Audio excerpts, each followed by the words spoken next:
Salka held her arms steady before her.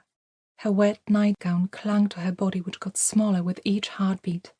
She shivered as the shadow wrapped itself tight around her. It teased and pulled apart her defenses, greedily sucking at the meager resources of her body. She tried not to watch her arms, as the fat moved under the skin like maggots, and was pried away from her, followed by her work-toughened muscles. It hurt a little, but she wouldn't watch. It was only energy to energy, she thought, as a thin line of blood trickled down her nose and over her lips. The shadow's tendril caressed her face, and took even that. Bell, bell, second bell, such a thirst as it can't quell. It will burn, and it will drown. First you drive it out of town. The Hain Mountains Nursery Rhyme. Chapter 1. Clang.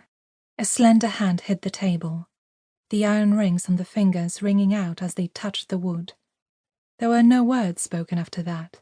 Everyone knew that Miriat had made her decision, and no amount of talking would change it. The women crowded in the small room watched sullenly as Miriat took off her rings and bronze bracelets one by one. She made a point of lifting each item for everyone to see before putting them on a small pile in the middle of the table. You could only take the clothes on your back when you made the choice to go to the striga's nest. Miriat approached a narrow bed in the corner of the room and picked up a small, warm bundle. She pressed it to her chest. A cry came from inside the folds of the fabric, and a woman in the corner spat with disgust. Miriat ignored her and walked past with her head held high.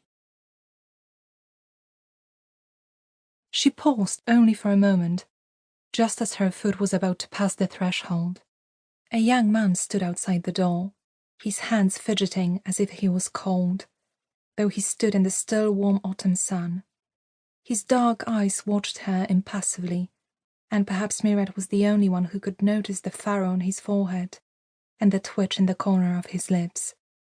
He said nothing, though, and she replied with a silence of her own. Without breaking eye contact, he undid the clasp on his woolen cloak and wrapped it around Miriat's shoulders, his hands pausing for a brief moment as they brushed past her arms. Some of those back in the house muttered disapprovingly.